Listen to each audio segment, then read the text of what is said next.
Primetime news this evening. Brace for massive economic shock, says Finance Minister. But help's on the way. Displaced workers to get $54,000 for 3 months. And Jamaican experts warn senior citizens about COVID-19.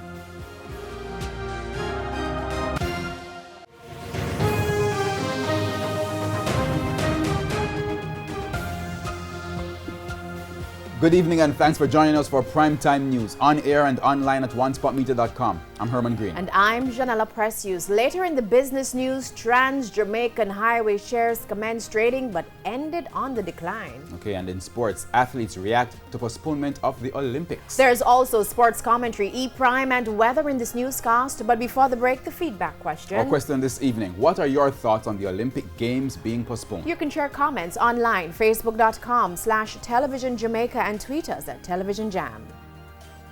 Please stay tuned. Primetime News returns right after this break.